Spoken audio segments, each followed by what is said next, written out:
Welcome back to the Whatnauts Reactor Core number 95. My name is Kyle Springer, and I am joined by Ignacio Rojas for some more Andor talk. Ignacio, how are you?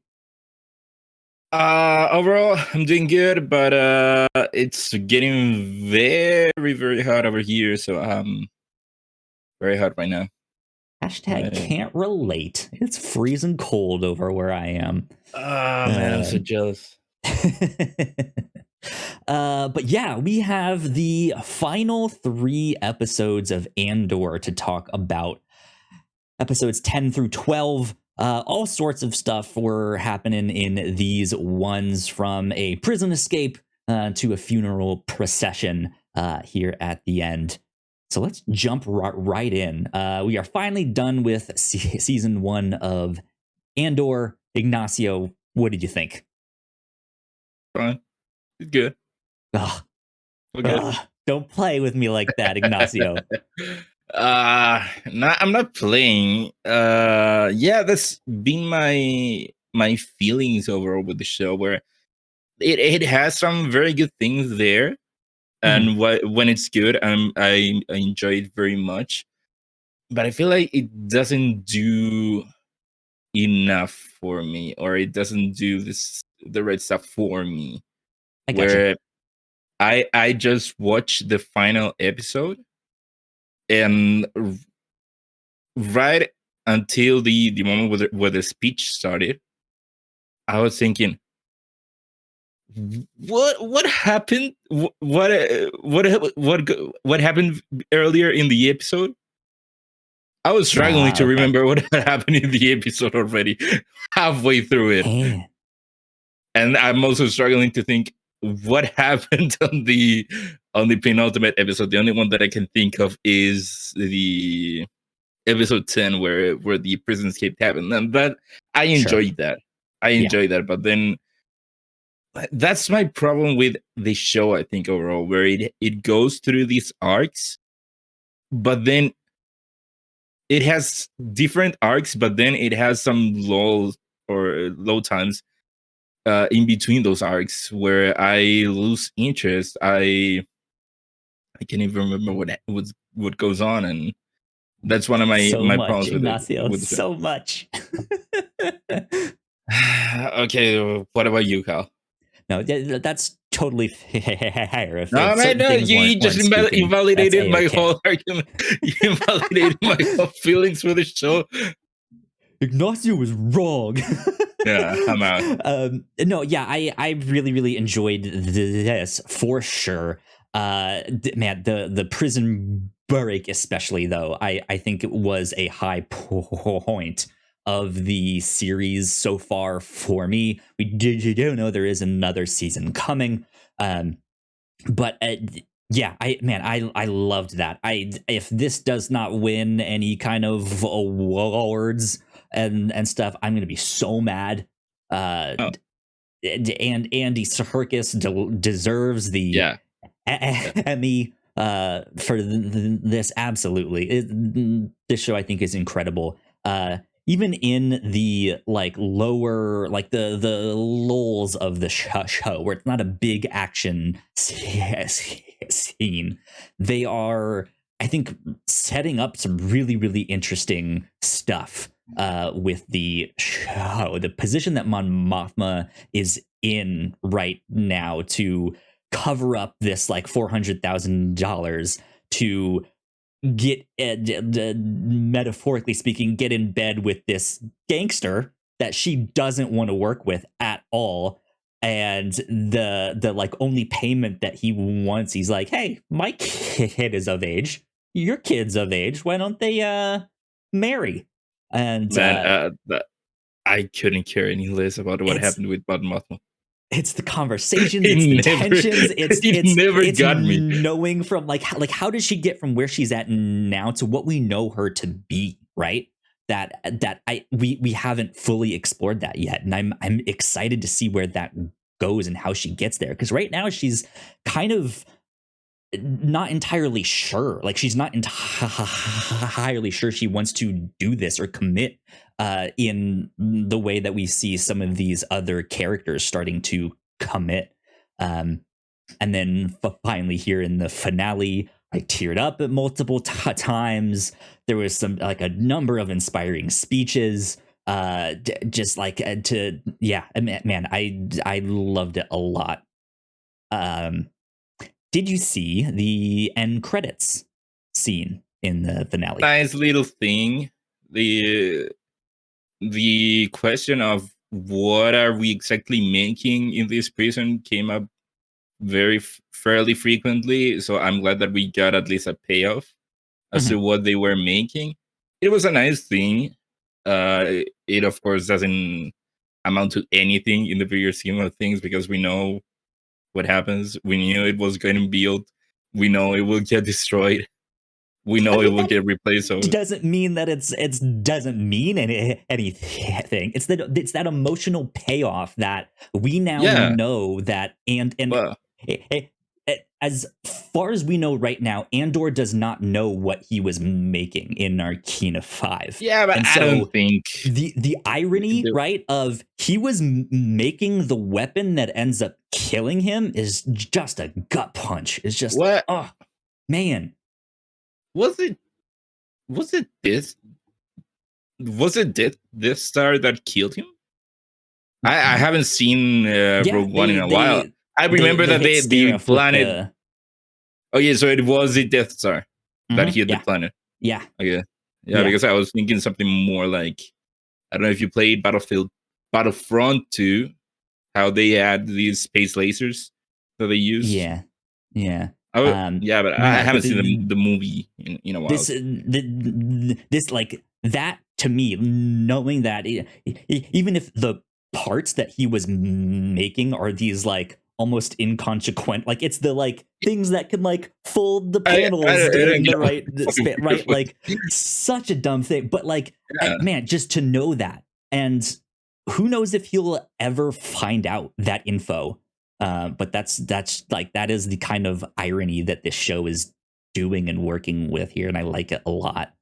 But tell me a little bit more in your thoughts on the prison escape, though. I really like the prison escape. I don't know what how much more to say about it. I liked it. I enjoyed how they pulled it off. It made sense how they pulled it off. It made sense for the most part, but some amount of I forget the phrase of it. But I enjoyed it. I gotcha. Nothing. Although my one problem was that at the end, everyone gets freed. You get this thing with everyone jumping off of it, but we do not get any payoff of them being free because the next thing that we know is just Cassian and this other guy. They are on their own right now. I wish we would have gotten something more with that. There's still a little bit of mystery there. Andy Serkis, the last we see of him is that he can't swim, so he doesn't jump. That's it. He's just kind of accepted that, like, hey, it doesn't matter if I jump or not. I'm never getting out of here. Like, I'm gonna die right now, basically. And I think that's the decision he came to when he decided to be like, hey, there's like no more than 12. Right. Though I think at the start of 10, you still see him a little bit unsure of what they're going to do. But it's essentially when he's like, attack, right? Like he's bought in. He like, this is it. Yeah, but and it's his still speech is great. Again, right? Like it's that gut punch of he gets all the way to the end and he's just like, fuck, I can't swim. Like I can jump. Maybe someone will help me, but who knows? Like we don't know exactly how far it was to land. We know that not enough of them survived. I think that's the line that Andor says, and they all just scattered, right?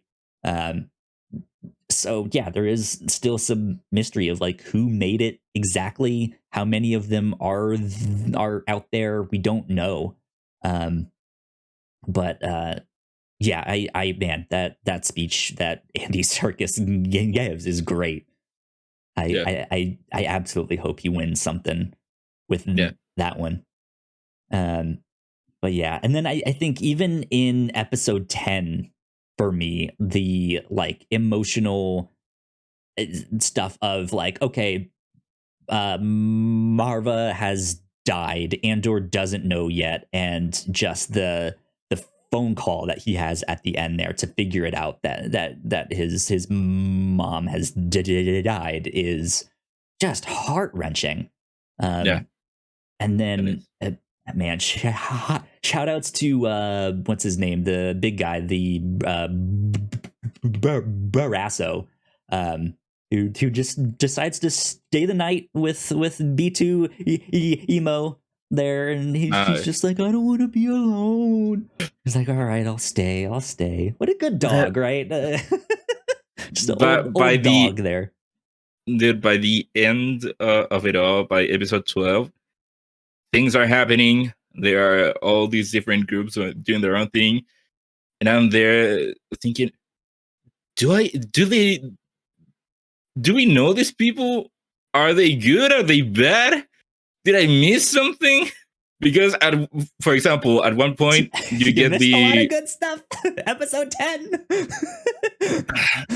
at one point you get the this African American guy with the other guy that wears a hat. Mm-hmm. That's one pairing, and so at one point in one scene you see him kind of spying on this other the girl from the heist. You see that, and so at one point I think, oh, they're from the Empire, but then they start talking, and I think, oh well, they might be rebels. But then at one point in episode 12, the one guy tells the other one, hey, pretend that you're arresting me.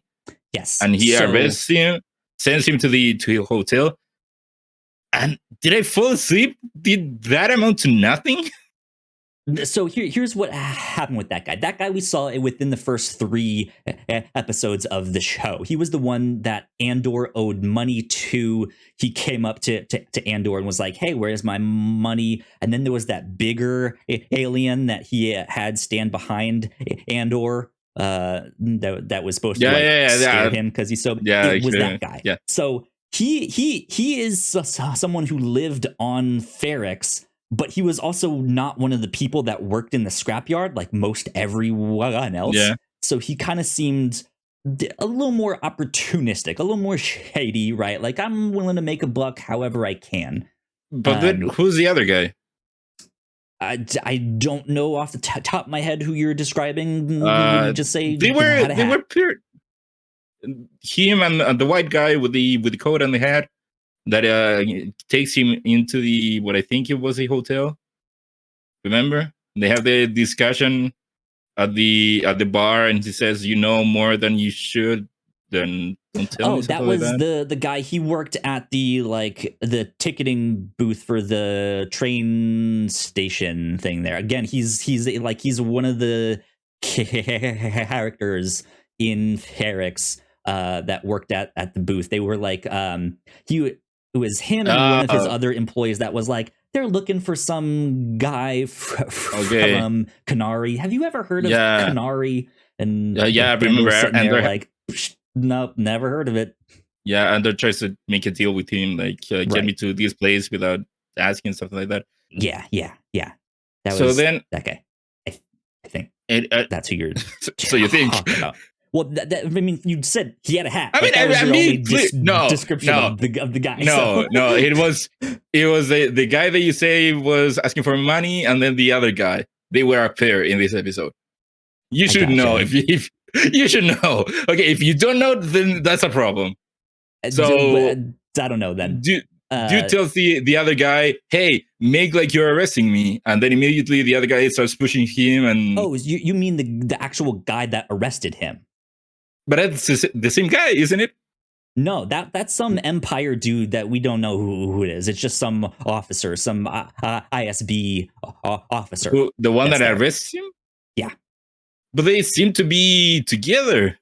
Though. They're not together. So what happens is everyone thinks Andor is gonna be at the funeral for the mom. That's why the ISB is there. That's why Lothan is there to kill him.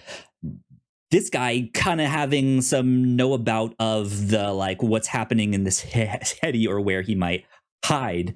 This guy is selling Andor out to the ISB, being like, if he's here, he's going to be hiding up there. He's the one that tells them to look like in the top of that one building where he was hiding for a bit. He's essentially selling them out. He's like, hey, I know where he is, because he overheard Okay. Barrasso and the train station dude talking. Okay. Yeah. That. So yeah, he's just being like, hey, you're in charge here, right? I think I know where he is. And he was getting paid, and then he went to him for something, was like, hey, you now need to like double my paycheck here. So it just implied that he had talked to him to be like, hey, I can tell you where he is if you can give me a little greasy money, baby, right? Okay, so he tells the guy, hey, make like you're arresting me. He arrests him, takes him to the hotel, and then is it me or does that go nowhere? So shortly after that is when Marva's speech starts. Yeah.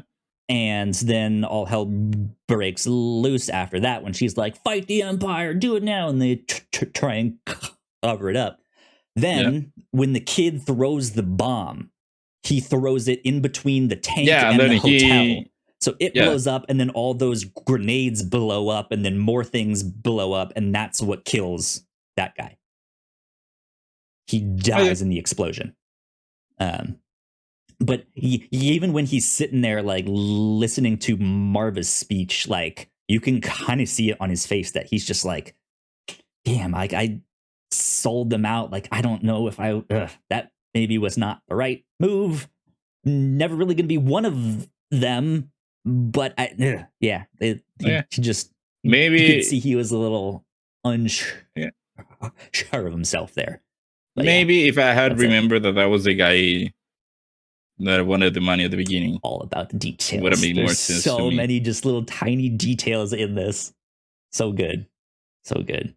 But yeah, that's who that guy was there. But yeah, so let me ask you this then. What do you think of Luthen now that we've seen all of season 1? Are you in the camp that he's just regular old Luthen? Do you think he's a Jedi? Do you think he is what's up with him? There's people out there speculating that he's a Jedi. Luthen, that's Skarsgård, isn't it? Yes. Right? I don't. He might be. He had that Kyber crystal, but the thing is, does he have it because he was a Jedi, or does he have it because he had some connection to some Jedi? That's the question. We don't know. So, yeah, we don't know. We don't know explicitly. I don't know. It could go either way, I think. Yeah, I mean, he did have the crystal. In episodes 1 through 3, his walking stick looks like the hilt of a lightsaber with this big, long, like stick extending out of it that he can retract back in. And then even just some of the way he does his speeches is like, there's something about you, right? But then also his ship.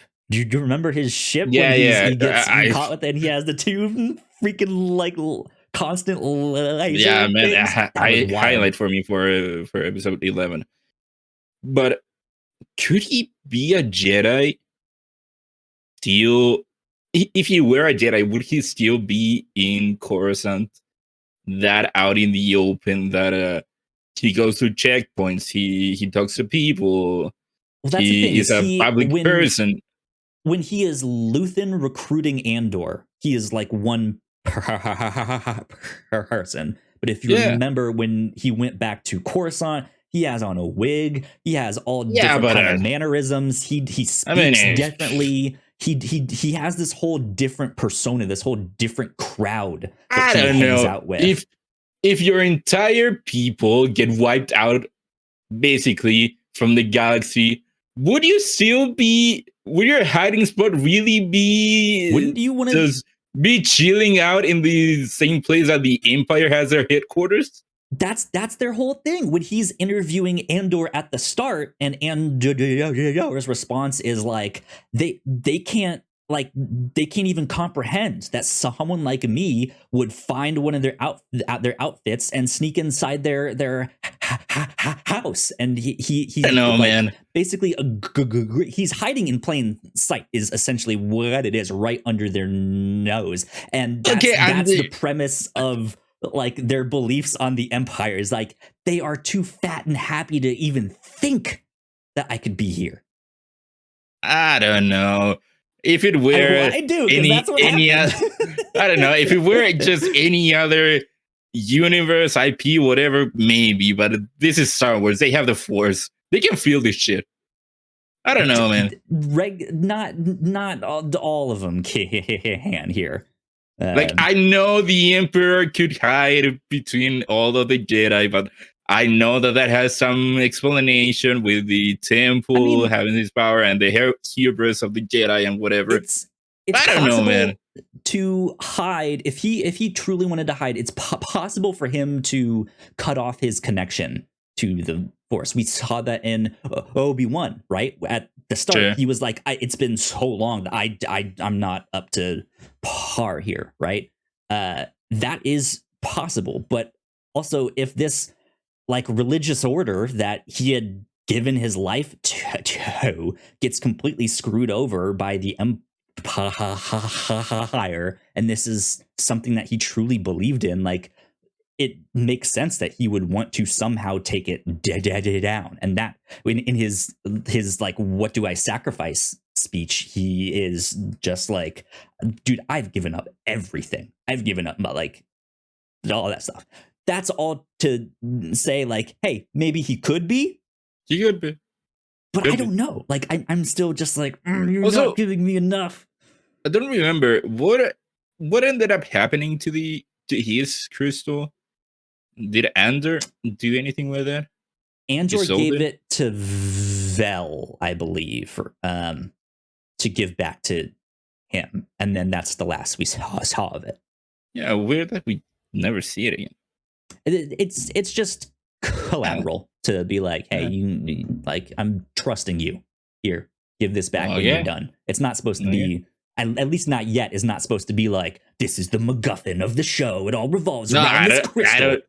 I don't mean it like that. But if you have a Kyber crystal, that means something to the bigger lore of Star Wars. Like, they're out there. Yeah, technically, yeah, but I don't know, man. Doesn't necessarily mean he's a Jedi, but that is one of the popular thoughts out there that he might be. He might be. Any thoughts on Cyril Karn before we get out of here? What? How do you not know? Dude, what show did you watch, Ignacio? I don't know, one of the main characters. Cyril Karn. God. No, Cyril Karn is the cop that worked for the ISB that was like, with the proper resources and enough time, I can track down Andor, the guy that did this. And then he was the one that screwed it all up on Ferrix in that first arc. That's his name? Cyril Karn, yes. Do they ever say it on the show? Plenty of times. I don't believe you. I don't believe you. In the finale, when he saves Dedra, and she's so scared for her life because she almost got ripped apart in that riot there. But when she saw that it was him that saved her, she's scared and bewildered and disgusted because she hates him, right? And she's just like, you. Yeah. And then pauses, and then he goes, Cyril. She goes, yeah, I know who you are. I don't know. With their accents, he could have said anything. He says his name. It's literally his name. You need to watch the entire show all over again, Ignacio. I don't know. These people with these accents. I don't know, man. Watch it with subtitles. Speaking of that, the one time that I thought I seriously considered about turning on subtitles was when episode 11, I think it was. Those two aliens. Yes. Yeah. Didn't get anything that they said. They talked. They kept talking it out. Like, are they saying anything? It's like, yeah, nailed that one, dude. Totally understood. Because there are some words that I get, but I'm like, what did you say? It was an incredibly thick accent. Only one of them was using English words. There was one that only spoke in the Narkinian tongue. There was one that was like a mix of like Narkinian in English, and then some just like funky words mixed in there, right? Yeah, they were difficult to understand. I thought they were funny though. I thought, wait, are you getting them as slaves?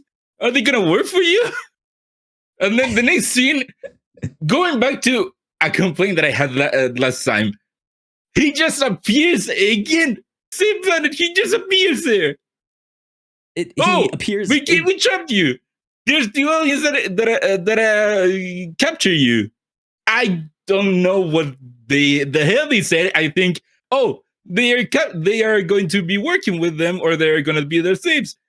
Next scene, we're back in the planet that I said last time. Conversation, Ignacio. What's the connection between what last happened and then he getting to that planet? Half the conversation. Was he sleeping with that alien? Did he just snuck in?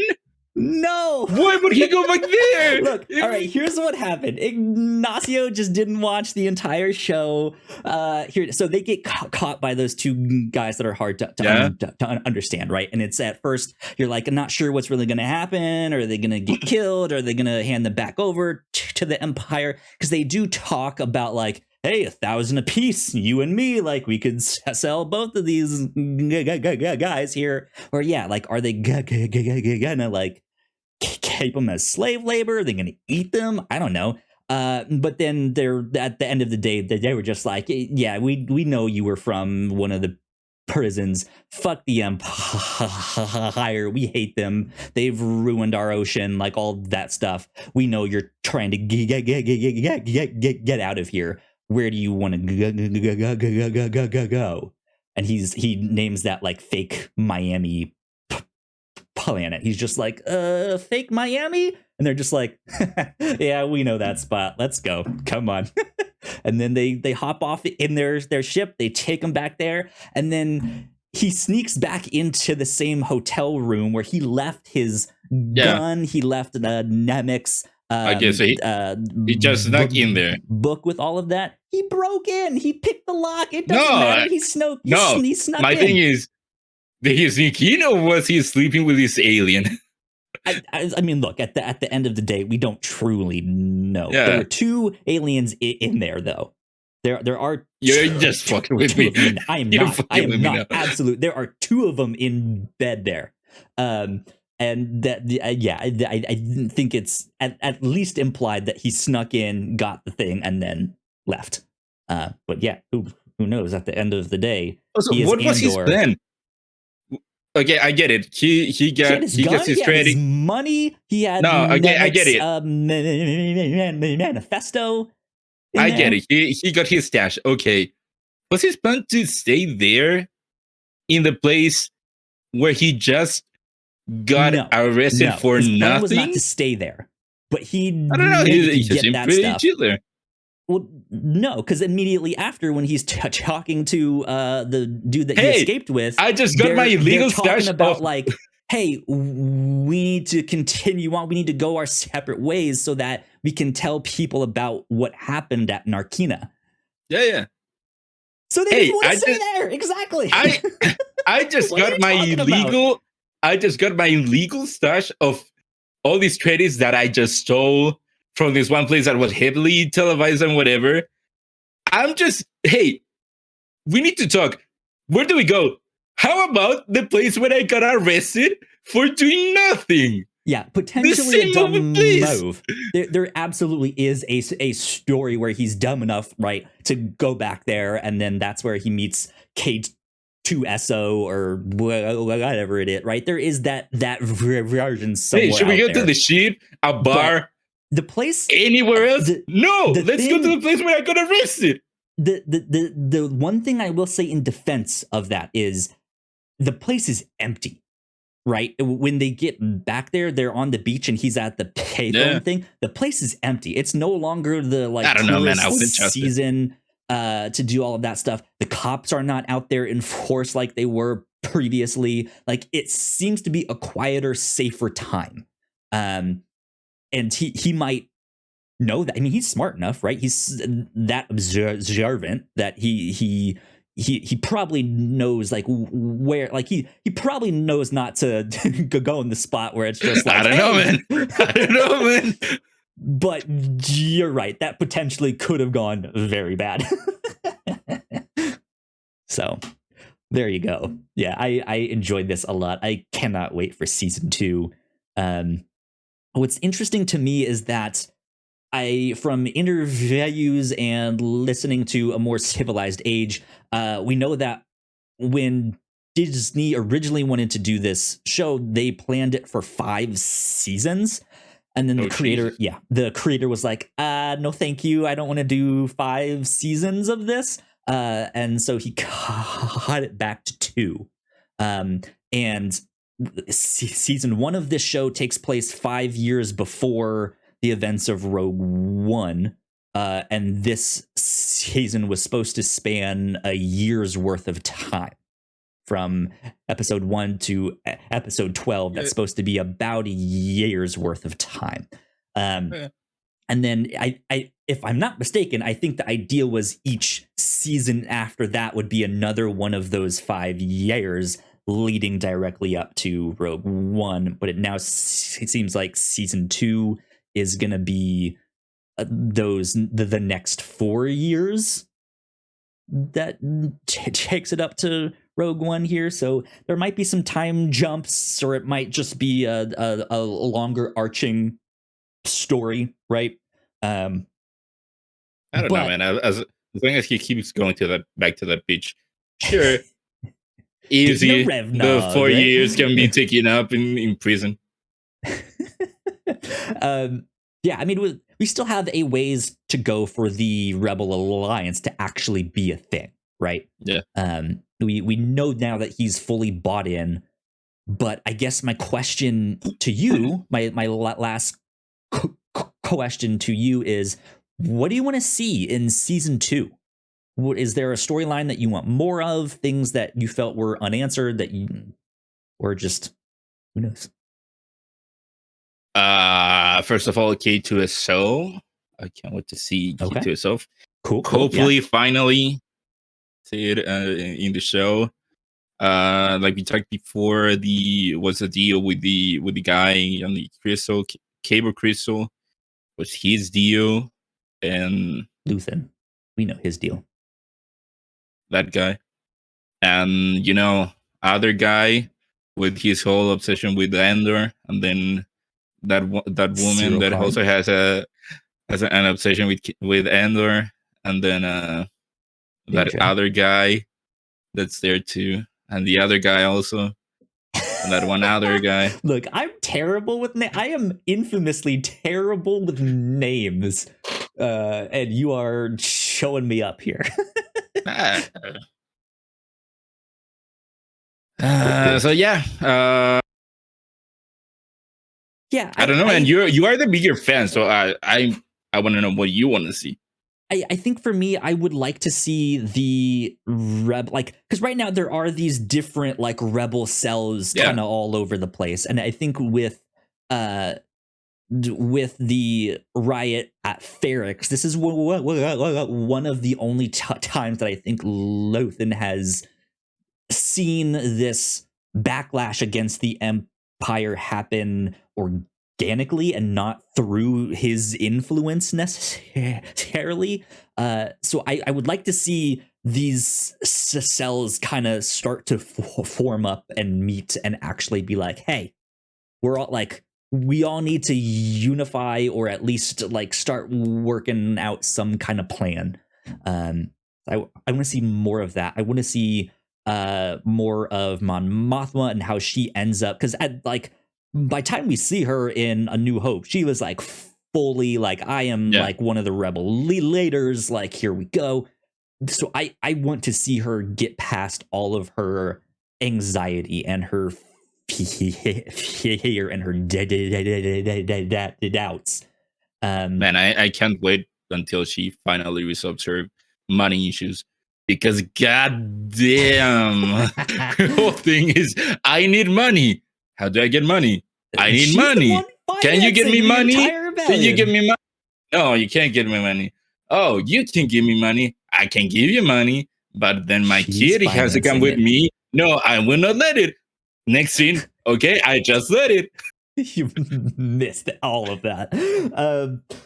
But yeah, I want to see more of that. I do want to see Andor kind of come up with his crew, like in like not only the rebellion at large, but especially in Rogue One, like he has his tight knit crew, right, that he usually runs with. Like I want to see more of that team form specifically. And yeah, I'd love to check back in with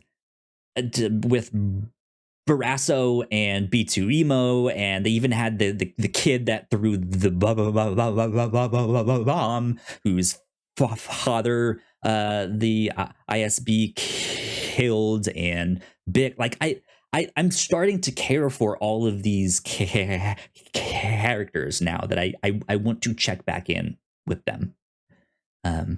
And then I want to see if anything happens between Dedra and Cyril Karn, because he is totally googly eyes, hard eyes for her, and she is just repulsed by him and disgusted by him. But man, she was looking at his lips, and when he saved her, and they were like face to face, she was looking down at them lips, and I was just like, oh no. And that guy and that other woman, yeah.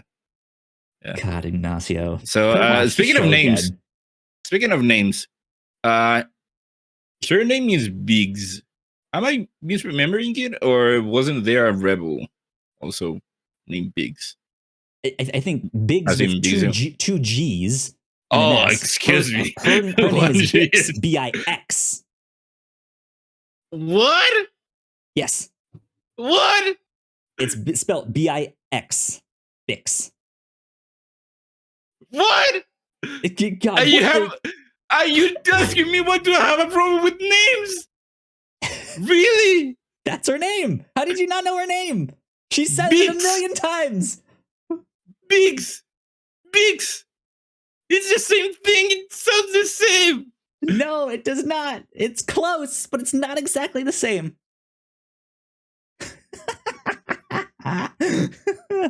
Anyways, Ignacio just completely watched the wrong show, missed all the important details. You know how it is.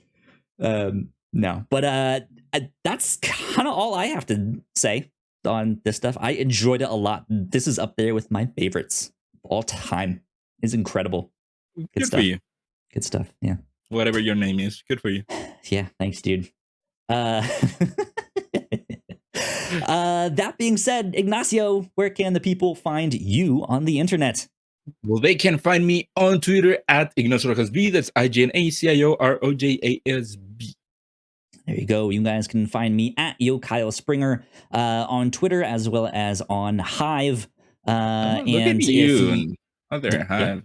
Yeah, absolutely. Well, since we're bringing it up, yeah, I'm also same name you have. You sure are, indeed. Sure. Yeah, and then if you would like to stay up to date with all of the stuff that we do here at The Whatnauts, we are at The Whatnauts on Twitter, on Hive, on co-host, all sorts of stuff. So go follow us there. If you're watching the YouTube version of this, we got some more videos right over there for you all to check out. That would help us out a ton. But this has been number 95 of the Whatnauts Reactor Core. We will see you all next time. Bye.